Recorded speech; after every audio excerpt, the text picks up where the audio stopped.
உமக்கு மேல் ஒருவரும் இல்லையே, எல்லோருக்கும் மேலாக உயர்ந்தவர். உமக்கு மேல் ஒருவரும் இல்லையே. அல்லேலூயா, அல்லேலூயா, அல்லேலூயா, ஆமென்.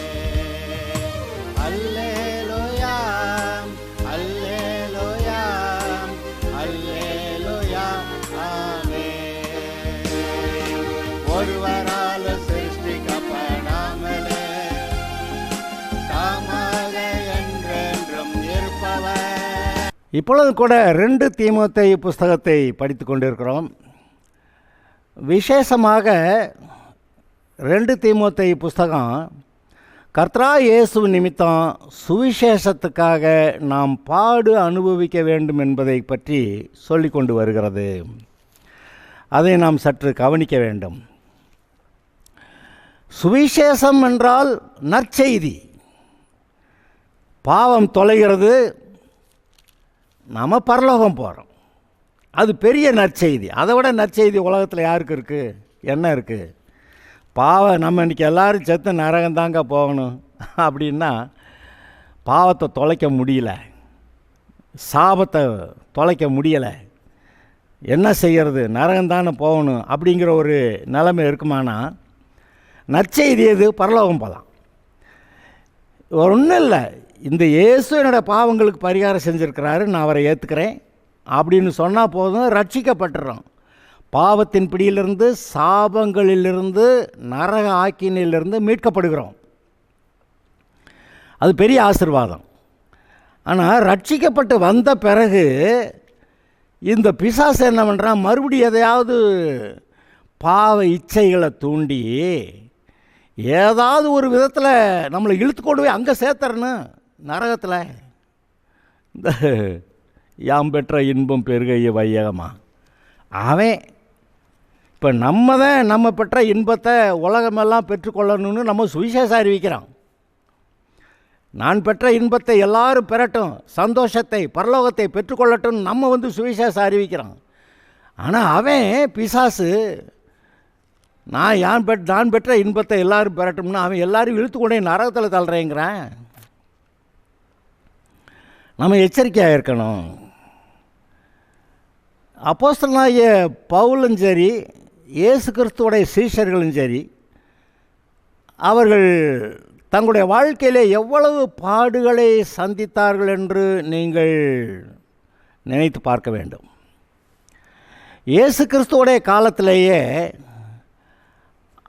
அவரை யாராவது ஏற்றுக்கிட்டா அவர்கள் எல்லாரையும் ஆலயத்துக்கு புறம்பாக்குவோம்னு சொல்லி இந்த பரிசேயர், சதுசேயர், ஆசாரியர்லாம் சொல்லி வச்சுருந்தாங்க.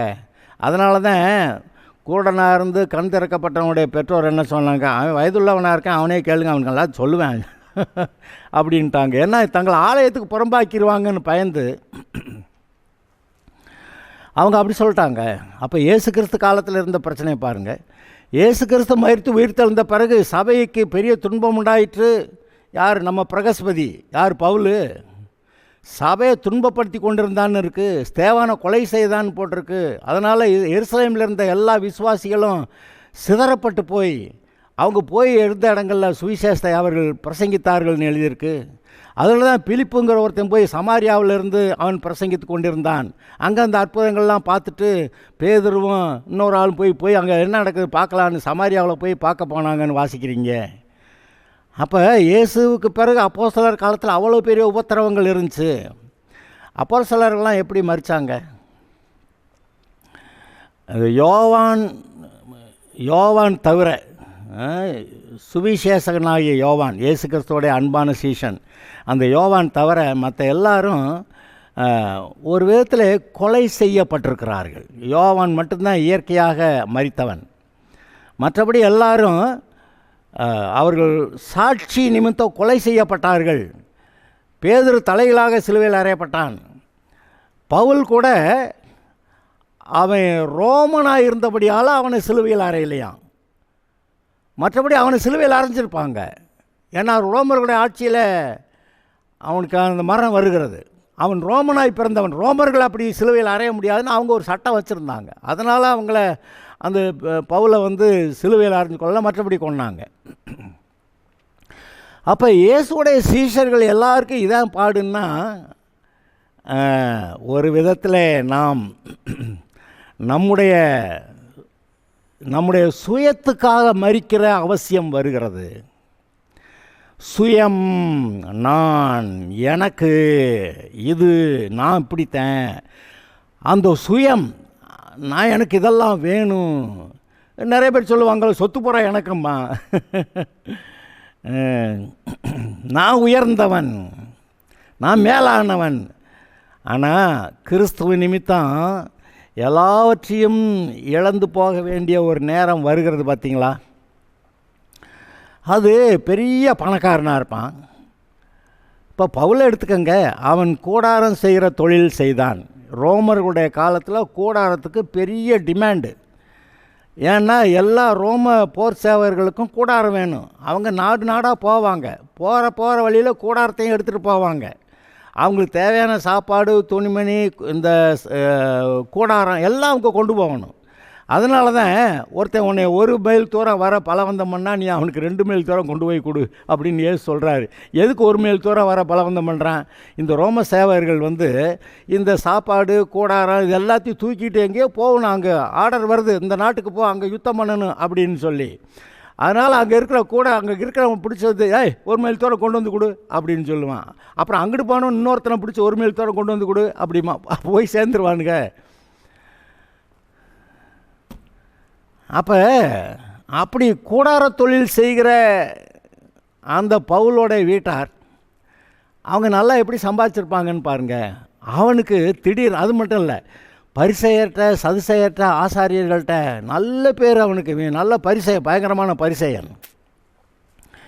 இவன் போய் ஆசாரியர்கள்ட்ட அனுமதி பெற்று போய் தமஸ்குவில் இருக்கிற விசுவாசிகளை கூட பிடிச்சி இழுத்து கொண்டு வந்து நியாய சங்கத்தில் நிறுத்துறேன்றான். இவன் தான் ஸ்தேவானை கொன்னான், நம்ம பிரகஸ்பதி பவுல்.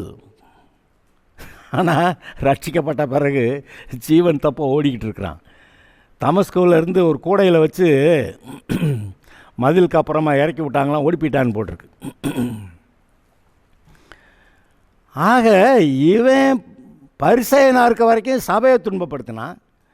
இவன் விசுவாசி ஆன ஒரு பாடு அந்த பரிசேயர்கள் இவனை துன்பப்படுத்துகிறாங்க, கொலை செய்யணும்னு நினச்சாங்கன்னு போட்டிருக்கு.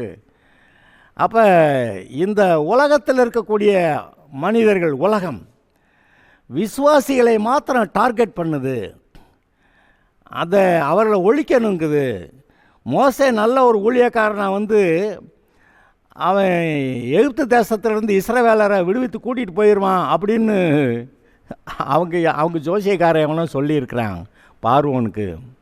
ஓஹோ, இங்கே இஸ்ரவேலுக்கு ரட்சகன் பிறக்கிறாங்கன்னா இது என்ன பிரச்சனை ஆயிடுச்சு, எவனா வந்து தொலையக்கூடாது அப்படின்னு சொல்லி ஆண் பிள்ளைகளை கொல்ல சொல்கிறான். இங்கே பாருங்கள், அங்கே அடிமைகளாக இருக்கிறாங்க. அந்த அடிமைகள் தான் அந்த எகிப்து தேசத்தில் ஒர்க் ஃபோர்ஸு. நிறைய வேலை செய்யணும், கட்டட வேலை செய்யணும், விவசாயம் பண்ணணும், வீடுகளில் பாத்திரம் கழுவணும், பிள்ளைகளை கவனிக்கணும், எல்லா காரியங்களையும் செய்யணும். அம்புட்டுக்கு அவங்களுக்கு அடிமை தேவை. அடிமை தேவைன்னா இவன் ஆண் பிள்ளையெல்லாம் கொண்டு போடுன்றான். இது ரெண்டும் ஒத்து போகலையே. ஆண் பிள்ளை உயிரோடு இருந்தால் தான் இவங்கெல்லாம் வளர்ந்து வர்றப்ப நல்லா வேலை செய்வாங்க. ஆனால் இவன் என்ன சொல்கிறான், ஆண் பிள்ளைகளை கொண்டு போடுங்கிறான். என்னவா பிரச்சனை? நம்பர்ஸ் அதிகமாகிடுச்சு, நம்மக்கிட்ட யுத்தம் பண்ணிட்டாங்கன்னா என்ன பண்ணுறதுங்கிறது இங்கே பைபிளில் சொல்லப்பட்ட ஒரு விஷயம். ஆனால் பைபிளில் சொல்லப்படாத ஒரு விஷயத்தையும் நான் சொல்கிறேன். அவங்க ஜோசியக்காரன் இருப்பானா இருக்க மாட்டானா? அங்கே எல்லாம் சொல்லுவாங்க, இன்றைக்கி இந்த காலகட்டங்களில் இந்த இஸ்ரவேலர் அடிமையாக இருந்து எல்லாம் செய்கிறாங்க, வேலையெல்லாம் செய்கிறாங்க. பித்தோம், ராமசேஸ் அந்த பட்டணங்கள்லாம் இவங்களை வச்சு தான் கட்டினாங்கன்னு போட்டிருக்கு. பண்டகசாலை பட்டணங்கள் இவங்களை வச்சு தான் கட்டினாங்கன்னு போட்டிருக்கு. எல்லாம் நல்லா போகுது. ஆனால் அங்கே ஒரு ஜோசியக்காரன் சொல்லிட்டான் போல், போச்சுங்கடா, ஏதோ ஒரு காரணம், ஏதோ ஒரு ரட்சகன் இந்த இஸ்ரவேலரை இந்த அடிமைத்தனத்திலேருந்து கூட்டிகிட்டு போகிற ரட்சகன் ஒருத்தன் வர்றான் போல் அப்படின்னு அவன் ஜோசியன் சொல்லிட்டான். கர்த்தர் சொல்லியிருந்தார் 400 வருஷம் கழித்து இஸ்ரவேலர் திரும்பி வருவாங்கன்னு ஆபிரகாம்கிட்ட சொல்கிறார். அப்போ இங்கே கர்த்தர் தீர்க்க தரிசனம் சொன்னாக்கா அவனுக்கு அங்கே ஒரு வெளிப்பாடு இருக்குது. அப்போ அவன் சொல்கிறான், ஆண் பிள்ளையெல்லாம் கொல்லு, நைல் நதியில் போடு, பிறக்கும் போதே ஆண் பிள்ளையெல்லாம் கொண்டு போடுன்னு மருத்துவச்சிகளை சொல்லிவிட்டு அப்புறம் ஆண் பிள்ளைன்னா நதியில் போடு. உபத்திரவமாக இல்லையா? யாருக்கு? வரப்போகிற மோசே வரக்கூடாது. அப்போ நீங்கள் பாருங்கள், நம்மளை பற்றி கூட உலக தோற்றத்துக்கு முன்னே நம்மை தெரிந்திருக்கிறேன்கிறாரு. எரேமியா பற்றி சொல்கிறப்ப தாயின் வயிற்றில் இருக்கும்போதே நான் உன்னை தெரிந்து கொண்டேன்கிறாரு. இது மாதிரி எல்லாரையும் தான் தெரிந்திருக்கிறார். எரேமியா மட்டும் தெரிந்தாருங்கிறீங்களா? எரேமியாவில் உங்களையும் தான் தெரிஞ்சிருக்கிறார். அப்போ அவனுக்கு சொன்னார். இப்போ உங்கள்கிட்ட இப்போ சொல்லிக்கிட்டு இருக்கிறார், உன் தாயின் வயிற்றில் இருக்கும்போது உன்னை நான் அறிந்து கொண்டேன் அப்படின்னு போய் உங்கள்கிட்ட நான் பேசிக்கிட்டு இருக்கேன். உங்கள்கிட்ட இதை நான் தீர்க்க தரிசனமாக உங்கள்கிட்ட பேசுகிறேன், நான் நம்புகிறேன். அதுபோல் கர்த்தருடைய ஊழியக்காரர் எல்லாருக்குமே யாருங்க கர்த்தர் உலக தோற்றத்துக்கு முன்னாடி தெரியலன்னாரு. இந்த எபேசியர் 1வது அதிகாரத்தில் 4வது வசனம் பார்த்தீங்கன்னா, உலக தோற்றத்துக்கு முன்னே நீங்கள் கர்த்தராகிய இயேசுவுக்குள் தெரிந்து கொள்ளப்பட்டவர்கள் அப்படின்னு எழுதியிருக்கே. உலக தோற்றத்துக்கு முன்னே இயேசு கிறிஸ்து கூட உங்களுடைய ரட்சிப்புக்காக அடிக்கப்பட்ட வண்ணமாக இருக்கிற ஆட்டுக்குட்டியானவர்னு தெரிந்து கொள்ளப்பட்டார்னு போட்டிருக்கே. அப்போ நீங்கள்லாம் சாதாரணமா இல்லை, மோசே தெரிந்து கொள்ளப்பட்டவன். அதான் இங்கே இந்த வரலாற்று இதில் நீங்கள் வாசிக்கிறீங்க. அதுபோல் நீங்களும் தெரிந்து கொள்ளப்பட்ட ஆட்கள் தானே.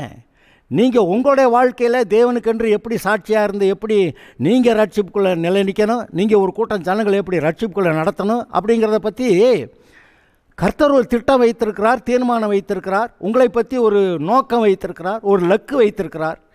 உங்களுக்கு ஒரு தரிசனத்தை கொடுத்திருக்கிறார். அந்த தரிசனத்தில் அந்த லக்கை நோக்கி நீங்கள் ஆசையாக தொடர வேண்டும். பவுல் மட்டும்தானா?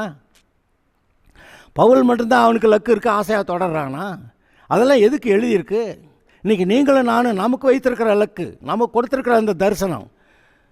யோசேப்புக்கு ஒரு தரிசனம் இருந்துச்சு, நம்மளை கர்த்தர் உயர்த்துவார், இவங்களெல்லாம் நம்ம காலில் விழுவாங்க அப்படின்னு.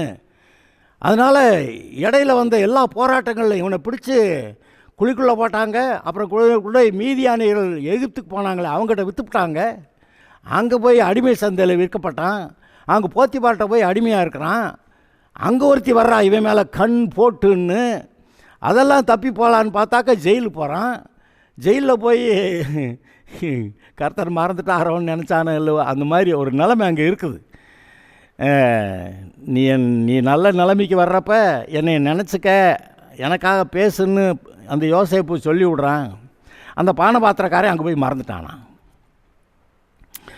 ஆனாலும் கர்த்தருடைய நேரம் வந்தபோது பார்வோனுக்கு சொப்பனை வருகிறது. அந்த நேரத்தில் இப்போ தான் யோசிக்கிறான், ஐயையோ சொல்ல மறந்துட்டோமே அப்படின்னு சொல்லி அப்போ சொல்கிறான். அவனை கூப்பிட்டாக்க யோசேப்பு உயர்ந்த ஸ்தானத்துக்கு வர்றான். இவங்கெல்லாம் போய் விழுகிறாங்க, காலில் விழுகிறாங்க. யாருன்னே தெரியாது அவனுக்கு. யோசேப்புக்கு இவங்க எல்லோரும் யாருன்னு தெரியுது. இத்தனை வயலுக்கு இவன் யோசேப்புன்னு தெரியலை. ஆனால் காலில் விழுந்தாங்க. அந்த சொப்பனங்கள், அந்த தரிசனங்கள் நிறைவேறிட்டு. நான் சொல்கிறேன், உங்களுக்கான ஒரு தரிசனம் இருக்கிறதே. உங்களோட வாழ்க்கையில் தரிசனத்தை நீங்கள் பார்க்கலையா?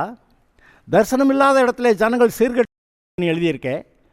நீங்கள் என்ன தரிசனம் இல்லைன்னா நீங்கள் சீர்கட்ட வாழ்க்கையெல்லாம் வாழ வேண்டியிருக்கும். ஏன் நீங்கள் உங்களுடைய தரிசனத்தை பெற்றுக்கொள்ளக்கூடாது? தரிசனம் எப்படி கிடைக்கும் பாஸ்டர்? கேளுங்க சொல்கிறேன். அந்த நேபுகாத் நேச்சார் அவன் ரட்சிக்கப்பட்டவனா? கர்த்தருடைய மனுஷனா? இல்லையே. இஸ்ரவேல் ஜனங்களை சிறைப்பிடித்து கொண்டு போய் அங்கே இவனுடைய தேசத்தில் மக்களை நல்லா அந்த தேசத்துக்காக வேலை செய்ய வச்சு அப்படி ஒரு நல்ல பயங்கரமான ஆட்சியை நடத்திக்கிட்டு இருக்க ஆள் அவன். இஸ்ரவேல் தேசத்தில் இருந்து வந்த தானியேல் வகைற ஆட்டில் கூட இவங்கெல்லாம் நல்ல ஆளுகளாக இருக்காங்க, இந்த தேசத்தில் நல்ல வேலைக்கு வச்சோம்னா தேசத்தை நல்லா கவனிச்சுக்கிடுவாங்கன்னு சொல்லி அந்த வேலைக்கு வச்சுருந்தான். அந்த நேபுகாத் நேச்சாருக்கு சொப்பனம் உண்டாச்சு. என்னென்னு? பெரிய சிலை. அப்புறம் கடைசியில் ஒரு கையிலால் பெயர்க்கப்படாத கல் உருண்டு அவனை அடித்து அந்த சிலையை அடித்து காலி பண்ணி கடைசிக்கு பார்த்தா சிலை காணா. இந்த கல் வளர்ந்து பெரிய பர்வதமாகி பூமியெல்லாம் நிரப்பிட்டு. என்னது இது? இயேசு கிறிஸ்து. இயேசு கிறிஸ்துவை பற்றி ஒரு சொப்பனத்தை அவன் பார்க்குறான். ஏங்க வருங்காலங்களில் என்ன நடக்கும்னு சொல்லி நேபுகாத் நேச்சாருக்கு சொப்பனம் கொடுத்த தரிசனத்தை கொடுத்த கர்த்தர். அது என்னதுன்னு விளங்காததுனால தானியேலை கூப்பிட்டு விசாரிக்கிறான். அவன் சொல்கிறான், இதான் நடக்க போகுது, பொன்னான தலை நீர் தான், கடைசி காலத்தில் இயேசு வருகிறார், பூமியெல்லாம் நிரப்புவார் அப்படின்னு சொல்கிறான். அவன் அன்னைக்கு பல சமயத்தில் நேபுகாத் நேச்சார் ரட்சிக்கப்பட்டவனாக இருப்பானோ அப்படி நம்ம நினைக்கிற அளவுக்கு அவன் செஞ்சுருக்கிறான். அந்த சாத்ராக் மேஷாக் ஆபேத்நேகோ விதத்தில் இந்த இவர்களுடைய தேவன் தான் தேவன் அப்படின்னு சொல்கிறான். அப்போ இதெல்லாம் நீங்கள் பார்க்குறீங்க. இந்த தானியேலின் தேவனே தேவன்னு அறிவித்த இதே நேபுகாத்நேச்சார் அவன் ரட்சிக்கப்பட்டிருப்பானோ? 60 முழ சிலையை நட்டு வச்சுட்டு இதேன்னு சொன்னான். இல்லை இல்லை, இந்த சிலையெல்லாம் இல்லை, இந்த இவர்களுடைய தேவன் தான் தேவன்னு அறிவித்தானே, அந்த அறிவிப்பு உலகமெல்லாம் போச்சே, அப்படி சுவிசேஷத்தை அறிவித்தானே அந்த நேபுகாத்நேச்சார். அப்போ அவன் ரட்சிக்கப்பட்டிருக்க வாய்ப்பு இருக்குன்னு நீங்கள் நினைக்கிறீங்களா நினைக்கலையா? அவனு ரட்சிக்கப்பட்ட வாய்ப்பு இருக்குது. உலகமெல்லாம் அந்த சுவிசேஷம் போயிருக்குது. யார்? தானியேலு, சாத்ராக் மேஷாக் ஆபேத்நேகோ. ஏங்க அவன் சாட்சியாக இருந்தாங்க, இவ்வளோ பாடுகள் சகிச்சாங்கங்க. ஆனால் அங்கேருந்து சாட்சியாக இருந்த நிமித்தம் கர்த்தர் அவங்கள உயர்த்தி கொண்டு போய் அங்கே வச்சு அந்த காலகட்டங்களில் அங்கேருந்த இஸ்ரவேலருக்கு ஏதோ ஒரு விதத்தில் உதவியாக இருக்க 70 வருஷங்கள் கழித்து சிறைப்பட்டவர்கள் எல்லாரும் திரும்பி வர இவர்கள் எல்லாரையும் கர்த்தர் அங்கே கொண்டு போய் வச்சுருந்தாரே. அதுபோல் உங்களை கூட உங்களோடு கூட இருக்க ஜனங்களை ஏதோ ஒரு விதத்தில் விடுவிக்க, ரட்சிப்புக்குள்ளே நடத்த உங்களை கர்த்தரை எடுத்து பயன்படுத்துவார் என்று நீங்கள் நினைக்கலையா? கர்த்தர் உங்களுடைய வாழ்க்கையில் ஒரு தரிசனத்தை கொடுக்கலன்னா இன்றைக்கி கேளுங்க, கிடைக்கும். நேபுகாத்நேச்சாருக்கு ஒரு ரட்சிக்கப்படாத மனிதனுக்கு அவனுக்கு சொப்பனத்தை கொடுத்து அவனுக்கு தரிசனத்தை கொடுத்து அவன் வாழ்க்கையில் பின்னாடி என்ன நடக்கும்னு சொன்னவர். அது மூலமாக இயேசு கிறிஸ்து வருவார், உலகத்தை பூமியெல்லாம் நிரப்புவார் அப்படின்னு சொன்னேன். அப்போ அதெல்லாம் அங்கே அது ரொம்ப விளக்கமாக சொல்லாட்டி அங்கே சொல்லியிருப்பாங்க எல்லாத்தையும்.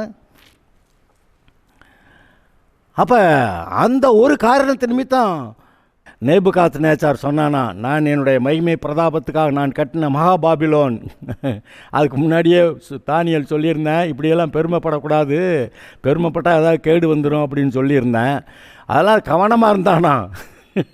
யார்? நேபுகாத்நேச்சார் முன்னே பெருமைப்படக்கூடாதுன்னு ரொம்ப கவனமாக இருந்தானா. ஆனால் ஒரு வருஷம் கழித்து மறந்து போச்சு. மறந்து போன ஒருபாடு நான் என் மகிமை பிரதாபத்துக்காக கட்டின மகாபாபிலோன் அப்படி சொன்னானா. ஏன்டா லூஸு அப்படின்னு சொல்லி கடைசிக்கு பார்த்தா அவனுக்கு புத்தி போயிடுச்சு, மிருகத்தின் புத்தி வந்துருச்சு. அவன் போய் அங்கே காடுகளில் இருந்து 7 வருஷத்துக்கு பனியில் மனையில் நனைஞ்சிக்கிட்டு அவன் நகமெல்லாம் வளர்ந்து பறவைகள் நகமாலாம் மிருகங்கள் நகமாலாம் ஆயிடுச்சான். 7 வருஷம் கழித்து புத்தி தெளிஞ்சான். கர்த்தர் அவன் கர்த்தர் அவர்னு சொன்னான். அதெல்லாம் நினைக்கிறப்ப தான் நேபுகாத்நேச்சார் ரட்சிக்கப்பட்டிருப்பானோன்னு நினைக்கிறான். அப்போ அவர் தான் கர்த்தர்னு சொன்ன மாத்திரத்தில் அந்த பிரதானிகள்லாம் வந்தாங்க, இவனை தேடி வந்தாங்களாம், இவனை ரெடி பண்ணாங்களாம், மறுபடி கொண்டு ராஜாவை இன்ஸ்டால் பண்ணியிருக்கிறாங்க. ஏங்க நேபுகாத்நேச்சாருக்கு சொப்பனத்தில் தரிசனத்தில் அவனுடைய வாழ்க்கையை பற்றி பேசியவர் உங்களுக்கு நீங்கள் விசுவாசிக்க இருக்கிற ஆளுகளுக்கு தரிசனத்தை பற்றி சொல்ல மாட்டாரா? உங்களுடைய வாழ்க்கையில் நான் என்னெல்லாம் செய்வேங்கிறத கர்த்தர் உங்களுக்கு சொல்ல மாட்டார். அதெல்லாம் நிறைவேற்ற வல்லவராக இருக்கிறவர். யோசேப்புக்கு சொன்னதை செய்தவர், மோசைக்கு சொன்னதை செய்தவர், அந்த யோசுவாவுக்கு சொன்னதை செய்தவர், எலிசாவுக்கு சொன்னதை செய்தவர். ஏன் நம்ம ஏசாயா, எரேமியா, எசேக்கியேல், அப்புறம் குட்டி தீர்க்கதரிசிகள், அவர் எல்லாருக்கும் கர்த்தர் சொன்னதை செய்தார். யாருடைய வாழ்க்கையில் அழைப்பை நிறைவேற்றாமல் போனார். நீங்கள் கீழ்ப்படிவீங்கன்னா உங்களுடைய வாழ்க்கையில் கர்த்தர் அழைத்த அழைப்பை நீங்கள் நிறைவேற்றுவீர்கள். ஆனால் இடையில நெருக்கங்கள் பாடுகள்லாம் இருக்குது. ஏசாயா தீர்க்கதரிசி, அவனை பற்றி அதான் ஏசாயா தீர்க்கதரிசி புஸ்தகத்தை எல்லாம் வாசிக்கிறீங்க. அந்த வசனம் நல்லா இருக்குது. 40வது அதிகாரத்துலேருந்து வாசித்தா அடையாப்பா சூப்பராக இருக்குது, பரலவம் போகிற மாதிரி இருக்குது, அப்படி இப்படியெல்லாம் நல்லா தான் இருக்குது. ஆனால் ஏசாயா தீர்க்கதரிசி என்ன செஞ்சான் தெரியுமா? எசேக்கியா ராஜா ஒரு நல்ல சூப்பர் ராஜா. எசேக்கியா ராஜாவோடைய குமாரன் யார்? மனாசே. 55 வருஷம் பூமியில் ராஜாவாக இருந்து அவன் எல்லா கேடுகளையும் செஞ்சு கர்த்தரை விட்டு விலகிட்டு கண்ட தெய்வங்களை கொண்டு வந்து எருசலேமில் நாட்டி வச்சு இவன் கெட்டது மாத்திரமல்ல, தேசத்தையே அந்த விசுவாசத்தை விட்டு வழிவு போக பண்ணினா அவங்க எல்லா ஜனங்கள் எல்லாரும் பாகால்களை ஆராதிக்க ஆரம்பிச்சிட்டாங்க. சரி, அந்த கதை நமக்கு என்னத்துக்கு, அது வேண்டியதில்லை. ஆனால் எசேக்கியாவுடைய குமாரனாகிய மனாசே அவன் தான் ஏசாயா தீர்க்கதரிசியை வாளால் 2 அறுத்தவன். ஏசாயா தீர்க்கதரிசி புஸ்தகம் நல்லா இருக்குது, ஆனால் அவனுடைய முடிவு நான் நினைக்கிறேன், வாளால் அறுத்தா கூட அறுத்துக்கடா, நான் போவேண்டா பரலோகத்துக்கு அப்படின்னு அவன் சொல்லியிருப்பான். எசேக்கியா ராஜாவை கூட இருந்து அவனுக்கு கர்த்தருடைய வார்த்தைகளை சொல்லி உறுதிப்படுத்தி பலப்படுத்தி நடத்தின அந்த ஏசாயா தீர்க்கதரிசி, ஆனால் அவனுடைய மகனுடைய காலத்தில் சாகுறான். நான் சொல்கிறேன் நீ வெட்டினேன்னா நான் பரலோகம் போவேண்டான்னு அவன் சொல்லியிருந்திருப்பான். இப்போ கூட ஒரு நம்ம பக்கத்தில் கதை சொல்லுவாங்க, புருஷன் மனைவிக்குள்ளே சண்டை வந்துருச்சான். மனைவி ரட்சிக்கப்பட்டு கோயிலுக்கு போகிறாளாம், சர்ச்சுக்கு போகிறாளாம். புருஷன் சொன்னானா, இன்றைக்கி நீ சர்ச்சுக்கு போனேன்னா இங்கே இப்போவே நீ சர்ச்சுக்கு போகிறதுக்கு முன்னே இங்கே உன்னை வெட்டி போட்டுருவேன்னு அருவாளை தூக்கி முன்னாடி வச்சுக்கிட்டு நின்றுக்கிட்டு இருந்தானா.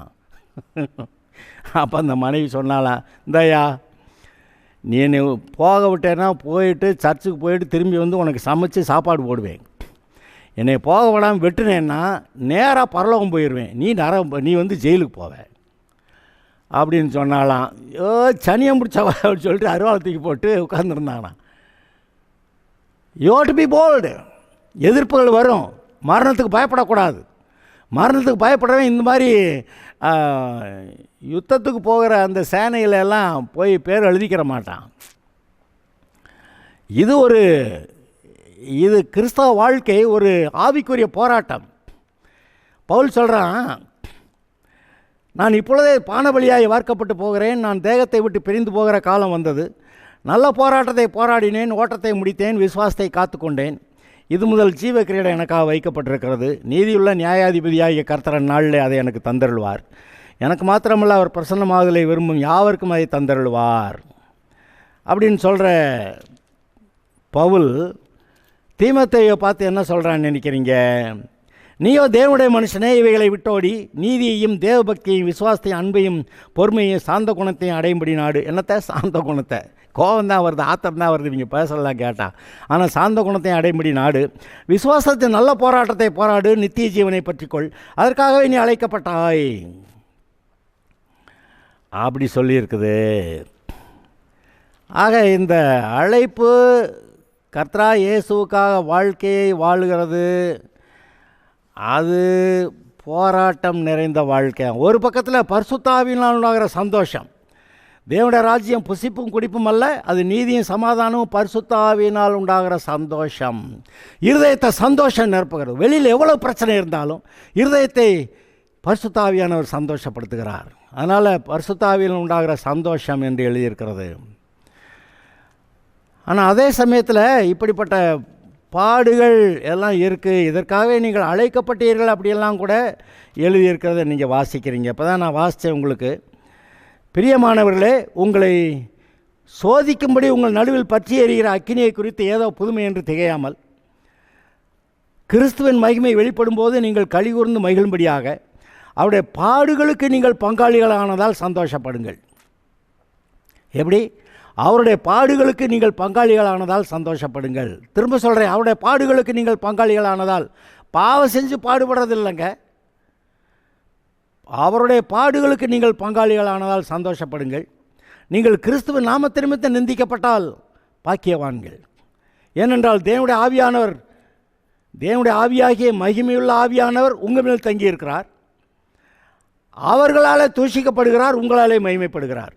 இது எப்படி? நீங்கள் ரட்சிக்கப்பட்டிருந்தீங்கன்னா உங்களை தூஷிக்கிறவங்கெல்லாம் தூஷிப்பாங்க, உங்களுக்குள்ள இருக்க ஆவியானவரையும் அவங்க தூஷிக்கிறாங்க. ஆனால் கர்த்தர் உங்களால் மகிமைப்படுறாரு. இது எப்படி? இதெல்லாம் நமக்கு தெரியணும். நம்ம தெரிஞ்சிருந்தால் இந்த எதிர்ப்புகள், போராட்டங்கள், அவமானங்கள், நிந்தைகள் மத்தியில் நம்ம இயேசுவின் நிமித்தம் தைரியமாக முன்னேறுவோம். இந்த அப்போஸ்தலனாகிய பவுல் அவ்வளோ பாடுகள் மத்தியில் எப்போவுமே தைரியமாக இருப்பான், சந்தோஷமாக இருப்பான்னு சொல்கிறாங்க.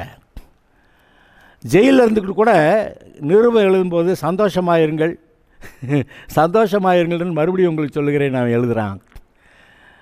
நீங்கள் நெகேமியாவில் வாசிங்கனாக்க கர்த்தருக்குள் மகிழ்ச்சியாக இருப்பது உங்களுடைய பலன்னு எழுதியிருக்கு. அதனால் கர்த்தருக்குள் மகிழ்ச்சியாக இருக்க தீர்மானியுங்கள். இட்ஸ் அ டிசிஷன், அது ஒரு தீர்மானம். கர்த்தருக்குள் மகிழ்ச்சியாக இருக்க தீர்மானியுங்கள். பாடுகள் இருக்குது, சிலுவை எடுத்துகிட்டு போய்கிட்டு இருக்கான், அவனவன் தன் சிலுவை எடுத்து போய்கிட்டு இருக்கிறான். அப்போ நான் ஏன் சிலுவை எடுத்து போய்கிட்டு இருக்கேன், நீங்கள் உங்கள் சிலுவை எடுத்துக்கிட்டு வாங்க. ஹலோ, என்ன பாஸ்டர் பிள்ளைகள்லாம் இருக்குது, குடும்பத்தை பார்க்கணும், எல்லாம் தாங்க. எல்லாத்தையும் சாட்சியாக சரியாக நடத்தணும். சரியாக நடத்திக்கிட்டு அது ஒரு பாடு. ஏன்னா பிள்ளைகளை கர்த்தருக்குள்ளே வளர்க்கணுங்க. தேவபக்தி உள்ள சந்ததியை பெரும்படி தானே பிள்ளைகளை கொடுத்தேன்னு அவர் சொல்கிறாரு. அப்போ பிள்ளைகளை இஷ்டத்துக்கு வளர விட்டுவிட்டு அப்புறமேல் அப்புறம் தேவபக்தி உள்ள சந்ததி எங்கிட்ட உண்டாக்குறது? அவர் இப்போ இங்கே பாருங்கள், இந்த பிள்ளைகள்லாம் உங்கள் வீட்டில் இருக்க, உங்கள் கண்ட்ரோலில் இருக்க உங்கள் பிள்ளைங்க, அவங்கள தேவபக்தி ஏற்ற விதத்தில் வளர்க்குறது ரொம்ப அவசியம், ஈஸி. ஆனால் நம்ம போய் உலகத்தில் இருக்கிறவங்க சுவிசேஷம் அறிக்கிறேன்ட்டு வீட்டில் இருக்கிற பிள்ளைகளை கவனிக்காம விட்டான், இது ரொம்ப கொடுமை. அதனால தான் ஒருவன் சொந்த குடும்பத்தை விசாரியாமல் போனால் அவன் அவிசுவாசியிலும் கெட்டவனாக இருப்பான் அப்படின்லாம் பவுல் எழுதுகிறான்.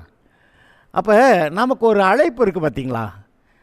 அதை ஒரு ஒழுக்கத்தோட ஒரு கிரமத்தோட அழைப்பை நினைத்து கர்த்தராகிய இயேசுவை பார்த்து தாவீது சொன்ன மாதிரி கர்த்தரை எப்போது எனக்கு முன்பாக நிறுத்தி அப்படி சொல்லிட்டு நம்முடைய வாழ்க்கை ஓட்டத்தை ஓடலாமா? வாழ்க்கையின் ஓட்டம். பவுல் சொல்கிறான், ஓட்டத்தை முடித்தேன், விசுவாசத்தை காத்துக்கொண்டேன், இது முதல் ஜீவக்கிரீடம் எனக்காக வைக்கப்பட்டிருக்கிறது. எனக்கு மட்டும் இல்லை, அவருடைய பிரசன்னமாகுதலை விரும்புகிற யாவருக்கும் அது வைக்கப்பட்டிருக்கிறது. அவருடைய பிரசன்னமாகுதலை விரும்புகிறீங்களா? அவர் வரட்டுங்கிறீங்களா? அவர் வர்றதில் ஆசைப்படுறீங்களா? அவர் வர்றதில் சந்தோஷப்படுறீங்களா? அவர் வர்றதில் சந்தோஷப்படுறீங்கன்னா ரட்சிக்கப்பட்டவங்க தான் அப்படி இருக்க முடியும். ரட்சிக்கப்படாத அவர் பிரசனத்தை விரும்புவானா? ஐயையோ மலைகளே என் மேலே விழுந்து என்னை காப்பாற்றிக்கிங்க, அங்கே சிங்காசனம் உட்காந்துருக்கிற ஒரு குமாரனுடைய கோபம் வந்துருச்சு, எழும்பிருச்சு, நம்ம கொல்ல போகிறாரு, மலைகளை என் மேலே விழுந்து எங்களை காப்பாற்றுங்கன்றான். அது ரட்சிக்கப்படாதவன். ஆனால் ரட்சிக்கப்பட்டவர்கள் கர்த்தாவே வாரும், சீக்கிரமாய் வாரும் அப்படின்னு சொல்லி அவருடைய வருகையை பார்த்து சந்தோஷப்படுகிற நீங்களும் நானும் அவருடைய வருகையை பார்த்து சந்தோஷப்படுகிறவர்கள். சீக்கிரம் வருகிறாருன்னா சந்தோஷப்படுவோம். அவர் வருகிறதை அவருடைய பிரசன்னமாகுதலை விரும்புகிற யாவருக்கும் அந்த ஜீவ கிரீடத்தை தருவார்னு பவுல் எழுதுகிறானே. யார்? ரட்சிக்கப்பட்டவங்க தான் அது விரும்புவாங்க. நீங்கள் அதை விரும்புகிறீங்கள்ல. நீங்கள் எந்த சபையை சேர்ந்தவங்கன்னு எனக்கு கவலை கிடையாது. வசனம், கர்த்தருடைய வார்த்தை புறப்படுகிறது, உங்களுக்குள்ளே ஒரு உற்சாகத்தை கொடுக்கிறது, ஒரு சந்தோஷத்தை கொடுக்கிறது, கர்த்தருக்காக வாழும்படி ஒரு தைரியத்தை கொடுக்கிறது. கர்த்தருடைய வசனம் வரும்போதெல்லாம் ஒரு தைரியம், ஒரு விசுவாசம், ஒரு பலன் உங்களுக்குள்ளே உண்டாகிறது. பிசாசு பேசுகிறதுக்காட்டும் ஐயோ பயமாக இருக்குது, அந்த ஆட்சி வந்துருச்சுன்னாக்க கடைசிக்கு பார்த்தாக்க நம்ம சபையெல்லாம் போட்டு ஒழிச்சிருவாங்களோ, இப்படி பண்ணிடுவாங்களோ, அப்படி சொல்லிடுவாங்களோ, அந்த பயம்தான் வருது. அது பிசாசு கொடுக்குற வார்த்தைகள். பிசாசுடைய வார்த்தை கேட்டால் பயம் வருது. ஆனால் கர்த்தர் இருக்கிறார். எந்த சூழ்நிலையாக இருந்தாலும் சரி, இயேசுவின் நாமத்தினாலே மோசே எப்படி இஸ்ரவேல் ஜனங்களை எகிப்திலிருந்து வெளியே கொண்டு வந்தானோ, அதுபோல் என்னை கொண்டு கர்த்தர் ஒரு கூட்டம் ஜனங்களை இந்த உலகத்திலிருந்து பரலோகத்துக்கு அழைத்து செல்ல என்னை பயன்படுத்துவார் அப்படிங்கிற ஒரு வைராக்கியம், ஒரு ஆத்திரம், ஒரு வேகம் உங்களுக்குள்ள இருக்குங்க. அது நம்மளாக உண்டாக்கிக்கிறது இல்லை, ஆவியானவர் கொடுக்கிறது. அதனால ஆவியானவரால் நடத்தப்படுங்கள் என்று சொல்கிறோம். எவர்கள் தேவனுடைய ஆவியினாலே நடத்தப்படுகிறார்களோ அவர்கள் தேவனுடைய குமாரராய் இருப்பார்கள். பிள்ளை அல்ல, சின்ன பிள்ளை அல்ல, குமாரராய் தேவனுடைய காரியங்கள் நடப்பிக்கிறவர்களாய் அப்படி இருப்பாங்கன்னு எழுதியிருக்கு. அருமையானவர்களே, கிறிஸ்தவ வாழ்க்கையிலே வருகிற போராட்டங்களை நீங்கள் எதிர்கொள்ளவும் கூட ஆயத்தமாயிருங்கள். ஒருவேளை காலங்கள் சமீபமாக இருக்கலாம், ஒருவேளை கர்த்தர் அதுக்காக உங்களை இந்த வார்த்தைகள்னால திடப்படுத்தி கொண்டிருக்கலாம், ஆயத்தப்படுத்தி கொண்டிருக்கலாம். Be bold, God will be glorified in your life. நீங்கள் கர்த்தருக்காக வாழுவீங்க, கர்த்தருடைய மகிமைக்காக நீங்கள் இருப்பீங்க, கர்த்தருடைய நாமத்தை நீங்கள் மகிமைப்படுத்துவீங்க. கர்த்தர் உங்கள் மேல் பிரியமாக இருக்கிறார். Okay, God bless you. இது போன்ற செய்திகளை கேட்க, உண்மையாகவே வானத்தையும் பூமியும் படைத்த தேவனை ஆராதிக்க, அவருடைய போதனைகளை கேட்க, இந்த குட் நியூஸ் பைபிள் சர்ச் திண்டுக்கல்ல பஸ் ஸ்டாண்ட்லேருந்து நடந்து வரக்கூடிய தூரத்தில், சென்னை சில்க்கு அடுத்தபடி தெய்வ சிகாமணிபுரம் ரோட்டில் ஒரு 100 மீட்டர் தூரத்தில் இருக்குது இந்த குட் நியூஸ் பைபிள் சர்ச்சு. ஞாயிறு ஆராதனை காலை 8 மணிக்கு, வியாழக்கிழமை மாலை 6:30 மணிக்கு பைபிள் ஸ்டடி இருக்கிறது. சனிக்கிழமை காலை 10 மணிக்கு உபவாச ஜபம் இருக்கிறது. இந்த கூட்டங்களிலே நீங்கள் கலந்து கொண்டு தேவனை அறிகிற அறிவிலே வளர்ந்து உங்களுடைய வாழ்க்கையிலே சரியான தீர்மானங்களை எடுத்து நன்றாக வாழ, தேவனுடைய பரிபூர்ண ஆசீர்வாதங்களை சுதந்திரித்து கொண்டு வாழ நீங்களும் சரி, உங்களுடைய குடும்பத்தார் யாவரும், உங்களுடைய பெற்றோர், உங்களுடைய பிள்ளைகள் எல்லாரும் நன்றாய் வாழ்ந்திருக்க இந்த ஆலய ஆராதனையிலே நீங்கள் கலந்து கொள்ள வேண்டுமென்று உங்களை அன்போடு அழைக்கிறேன். நீங்கள் வாருங்கள், நீங்கள் வந்து பங்கு பெறுங்கள். கர்த்தர் உங்களை ஆசீர்வதிப்பாராக.